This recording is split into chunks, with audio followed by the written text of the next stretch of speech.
Someone once said that there are three ways in which we are seen: how we see ourselves, how others sees us, and how we really are. And this is the reason why the gameologist understands that it is incumbent upon him to make sure that these three perspectives are always in alignment. And this is the reason why knowledge is power.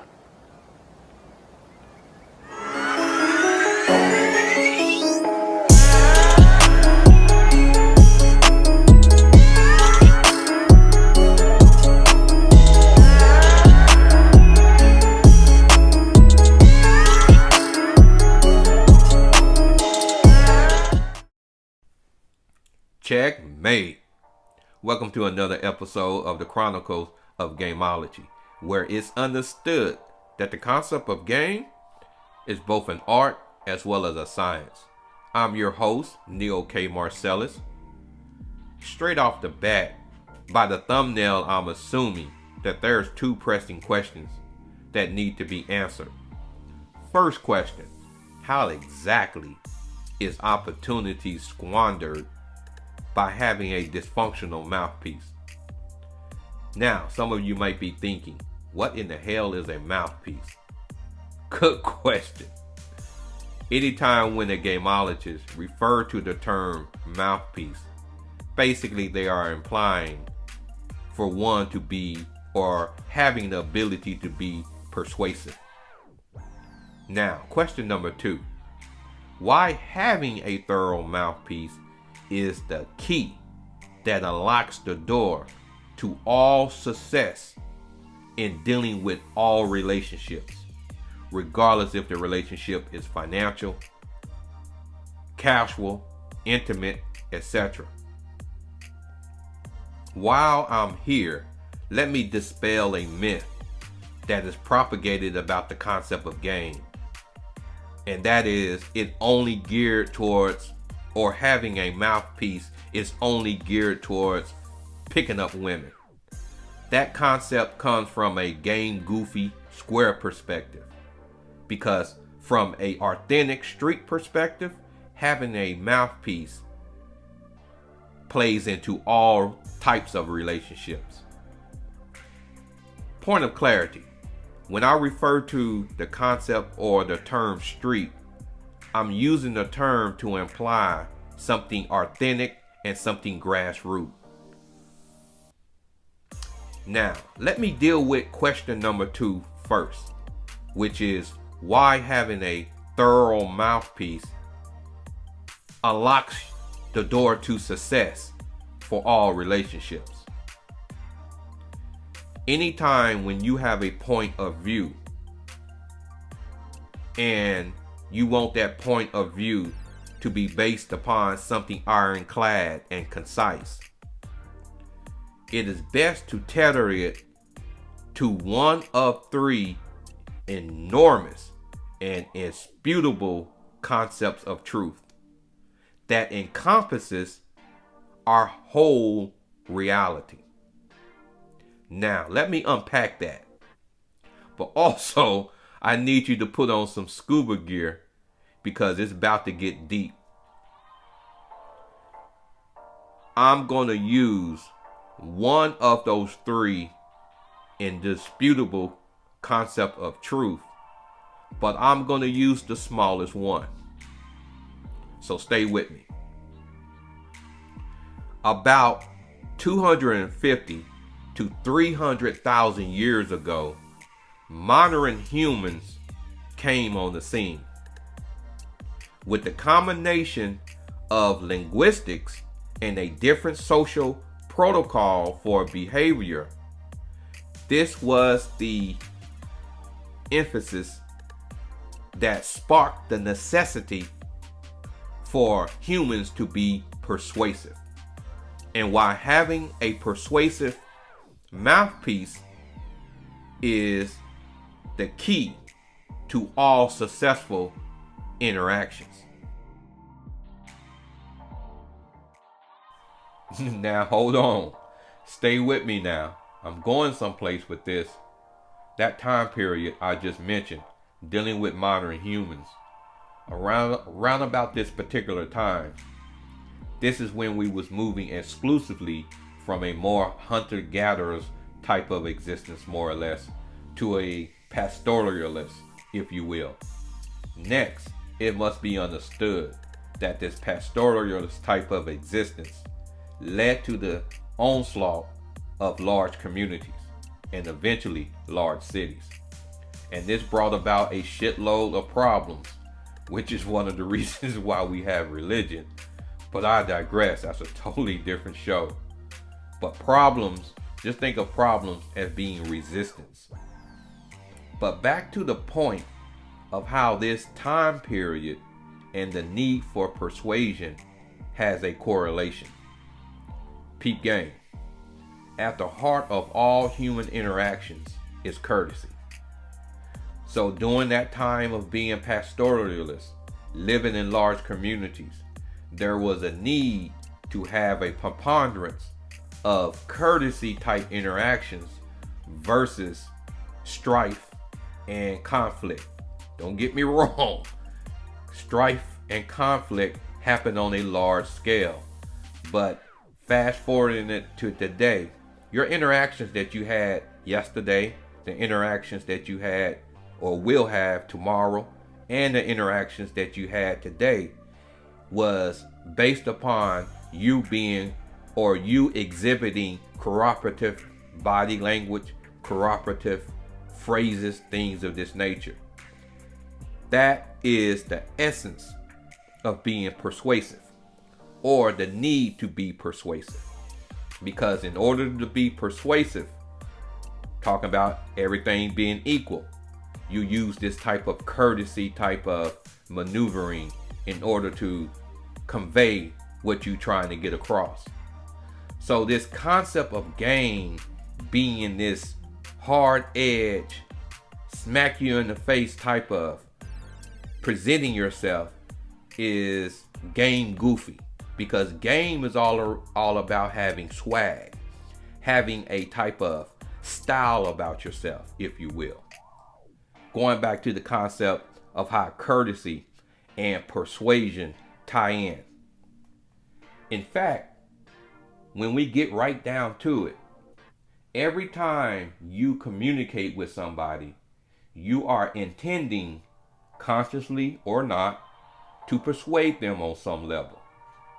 Even if you communicating to this individual or to whoever you are talking to some information, we are either responding to a request for something, in which case we are the one being persuaded, or we are hoping the information that we are conveying will move this individual or individuals to do something to accomplish a particular outcome that we intended from the get-go.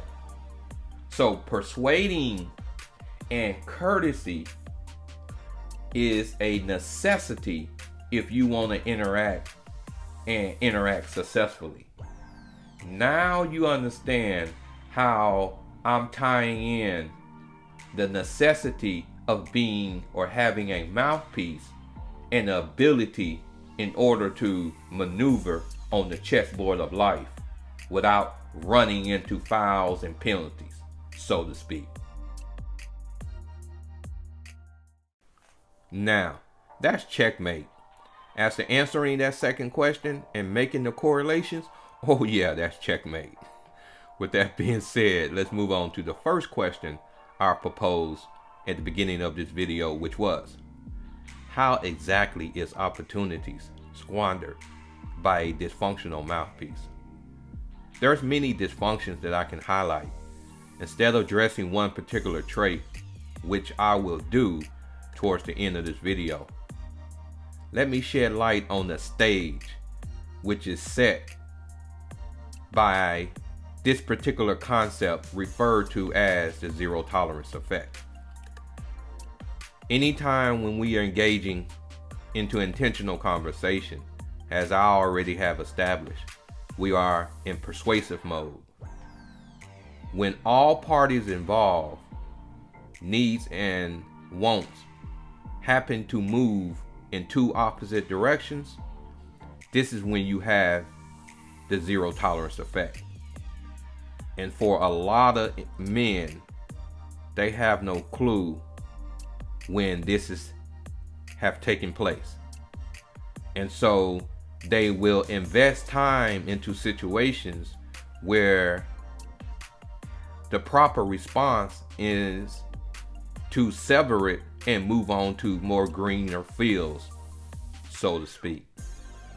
And this is dealing with women. This is dealing with failed business endeavors, etc. Now, in light of this is the reason why the gameologist is driven in order to acquire the wisdom tradition of having a thorough mouthpiece, which is the art of verbal chess. Here, on the Chronicles of Gameology, I use the concept of chess in order to highlight the qualities of game.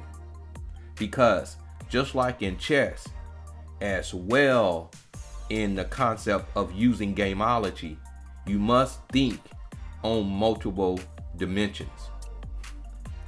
For one, there are to position in chess on the chessboard. Just like in life, you have a certain position that you play, that you are playing as you listen to this.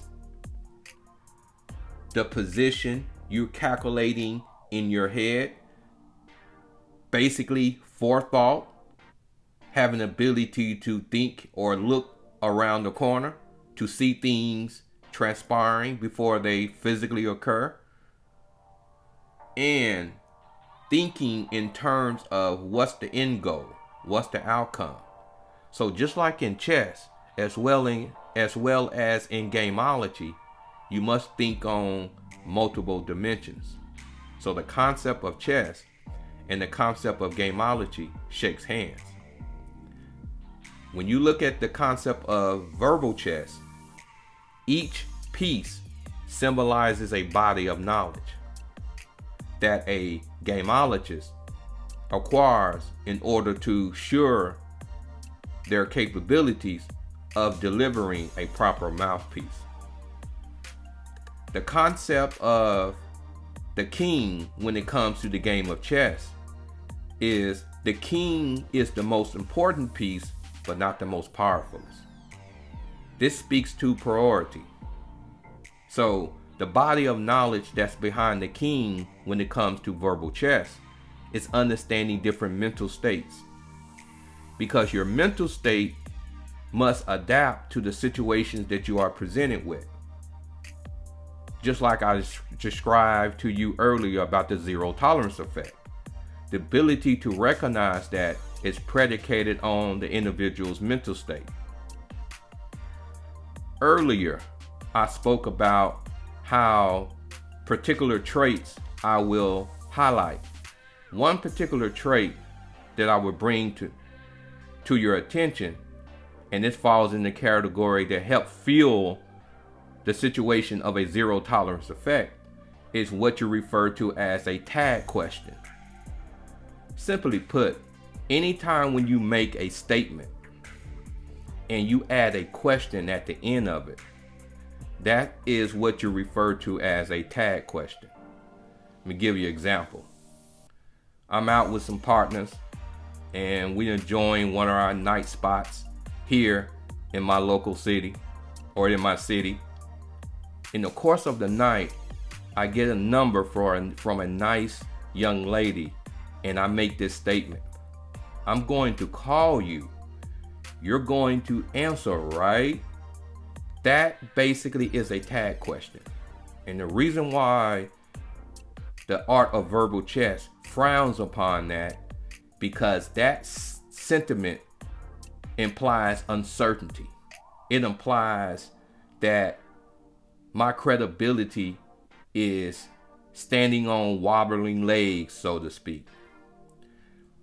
This is the benefit of studying the art of verbal chess. Because this concept I just mentioned is under the body of knowledge of the pawn. Why the pawn? The pawn in chess It's used as it's constantly moving forward. So that's representing your ability of delivery. And going back to the using boxing or pulling from the analogy of a boxer, anytime when you make first contact with your opponent, the jab can be symbolizes, or the pawn can be symbolizes as using a jab. Just like the king, going back to using the concept of the analogy of boxing, it represents your head. And in boxing, anytime when you utilize a punch, you must move your head. This concept of being savvy enough to understand all of these concepts I just mentioned fits up under being a practitioner of the art of verbal chess. In conclusion, it was once said to me by a square that he complained that life is too short to be wasted in trivial games such as chess. And I paused, thought for a moment, and responded, that is the fault of life, not of chess. Thanks for watching. Catch you on the next episode.